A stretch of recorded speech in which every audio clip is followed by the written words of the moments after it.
बिस्मिल्लाहिर्रहमानिर्रहीम। अस्सलाम वालेकुम स्टूडेंट्स। आज हम काइनेटिक एनर्जी के फॉर्मूले का प्रूफ करना सीखेंगे। काइनेटिक एनर्जी की हम डेफिनेशन ऑलरेडी पढ़ चुके हैं।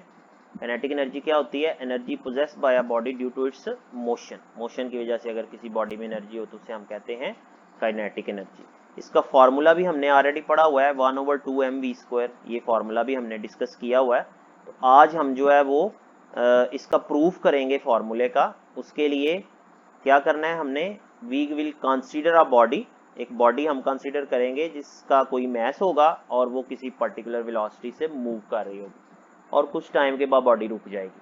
तो इस दौरान उसने अपनी काइनेटिक एनर्जी जो है वो सारी उसके अंदर जो थी वो वर्क डन में कन्वर्ट हो गई। इस बेस पे हम फॉर्मूला प्रूव करेंगे।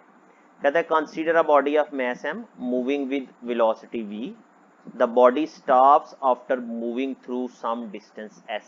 बॉडी जो है वो s डिस्टेंस कवर करके रुक गई, वेलोसिटी v से मूव कर रही थी। Due to some opposing force. रुकी क्यों है? कि उसके ऊपर कुछ फोर्स लग रही है, जैसे कि force of friction acting on it. Friction की फोर्स लग रही है, बॉडी रुक गई है। The body possesses kinetic energy and is capable to do work against opposing force F until all of its kinetic energy is used up। कहते हैं body के अंदर kinetic एनर्जी थी, इसका मतलब इसमें वर्क करने की एबिलिटी थी, क्योंकि एनर्जी हमने पढ़ा ability of a body to do work. तो बॉडी उस अपोजिंग फोर्स के अगेंस्ट वर्क करती रहती है जब तक कि उसकी तमाम की तमाम एनर्जी इस्तेमाल ना हो जाए। तो इसका मतलब क्या हुआ कि हम कह सकते हैं kinetic energy of the body is equal to work done by it due to motion. Body जो है वो उसकी टोटल एनर्जी वर्क डन में इस्तेमाल हो गई। इसका मतलब kinetic energy is equal to F into S. F यहाँ पे फोर्स है और एस जो है वो डिस्टेंस है। अब बॉडी की जो इनिशियल वेलोसिटी है वो v के इक्वल है, क्योंकि बॉडी रुक जाती है तो फाइनल वेलोसिटी जो है वो 0 लिखी जाएगी। और बॉडी के ऊपर जो फोर्स लग रही है न्यूटन सेकंड लॉ के मुताबिक F should be equal to ma। और यहाँ से अगर हम a लिखना चाहें तो m दूसरी साइड पे जाके डिवाइड हो जाता है, a इज इक्वल टू आ जाएगा F/m। और इसके साथ हम नेगेटिव साइन क्यों लगा रहे हैं?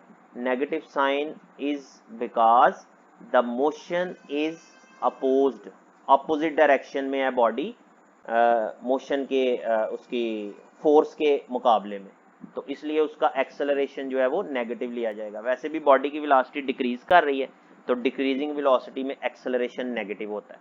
तो एक्सेलरेशन की जो वैल्यू है F/m, इसके साथ हमने माइनस का साइन लगा लिया। अब ये तमाम वैल्यूज vi की वैल्यू, vf की वैल्यू और a की वैल्यू हम थर्ड इक्वेशन ऑफ मोशन में पुट करेंगे। Third equation of motion chapter 2 में हमने पढ़ी हुई है 2as is equal to vf² minus vi²। इसमें vf की वैल्यू हमने 0 लगाई, 0² और vi की वैल्यू लगाई v, इसका भी स्क्वायर आ गया। और इधर एक्सेलरेशन की जगह हमने माइनस F/m लगा दिया। अब क्या होगा? ये 0 यहाँ से खत्म हो जाएगा और ये माइनस इस माइनस से कैंसिल हो जाएगा और फिर ये जो m है दूसरी तरफ जाके मल्टीप्लाई हो जाएगा, ये आ जाएगा mv² और 2 उधर जाके डिवाइड हो जाएगा। तो हमारे पास आ जाएगा Fs is equal to 1/2mv²। इसमें एक स्टेप मिस है, वो आपने खुद से कर लेना है ताकि ये ज़रा क्लियर हो जाए। दोबारा मैं बता देता हूँ कि 0 जब ख़त्म होगा यहाँ से तो माइनस इस माइनस से कैंसिल हो जाएगा और m उधर जाके v से मल्टीप्लाई हो गया और 2 जो ऑलरेडी मल्टीप्लाई में है वो दूसरी साइड पे जाके डिवाइड हो गया। तो ये आ गया 1/2mv² is equal to Fs। Fs आ गया 1/2mv²। हमने यहाँ पे पढ़ा है कि Fs is equal to kinetic energy है। इसका मतलब कि हम Fs की जगह पे लिख सकते हैं काइनेटिक एनर्जी। कहता है फ्रॉम इक्वेशन 6.3 एंड 6.4। ये 6.4 है और ये 6.3 है। जब हम इन दोनों इक्वेशंस का कंपैरिजन करते हैं तो काइनेटिक एनर्जी आती है 1/2mv²। कहता है this equation gives the kinetic energy possessed by the body of mass m moving with velocity v। इस इक्वेशन से हमें काइनेटिक एनर्जी की वैल्यू मिल सकती है। तो इस तरह से हम काइनेटिक एनर्जी का प्रूफ करेंगे। पेपर में आपको ये लॉन्ग क्वेश्चन अगर आए तो आपने डेफिनेशन के साथ एग्जांपल भी लिखनी है। जो हम शॉर्ट के तौर पे जब पढ़ा था तो मैंने एग्जांपल भी बता दी थी। साथ फिर ये आपने इसका प्रूफ भी सारा लिख देना है डिटेल। अच्छा, नेक्स्ट एक और भी प्रूफ है जो हमने करना है, that is gravitational potential energy. इसका भी हमने प्रूफ करना है। वैसे तो हमने पोटेंशियल एनर्जी के बारे में पढ़ लिया था, इसका हमने प्रूफ नहीं किया था फॉर्मूले का, वो अभी करेंगे।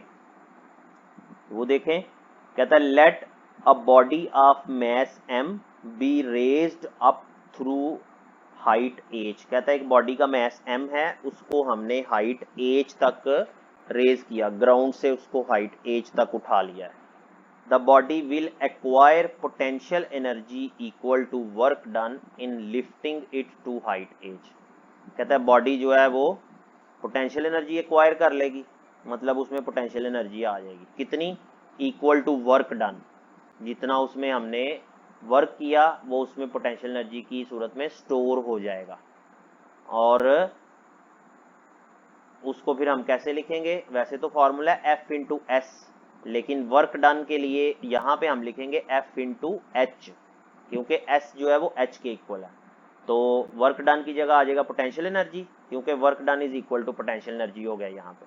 तो potential energy is equal to F into H. अब बॉडी पे हमें फोर्स कितनी लगानी पड़ेगी, जितना बॉडी का वेट है। तो F की जगह आ गया W, F is equal to W लगा देंगे और H एज इट इज आ जाएगा। अब जो W है that is weight of the body, ये हम चैप्टर 3 में पढ़ के आए हैं, W is equal to mg होता है। तो इधर अगर हम W की जगह mg लगा दें तो potential energy is equal to आ जाता है mgh। ये फॉर्मूला है जो हम किसी भी बॉडी की पोटेंशियल एनर्जी फाइंड करने के लिए लगा सकते हैं, अगर बॉडी जो है वो उसको हम किसी हाइट पे लेकर जाएं। तो ये दोनों फार्मूलाज के प्रूफ आपने करने हैं। पेपर में क्वेश्चन आए तो साथ डेफिनेशन और एग्जांपल भी आपने ऐड कर लेंगे। इंशाल्लाह नेक्स्ट लेक्चर में हम फर्दर टॉपिक्स डिस्कस करेंगे।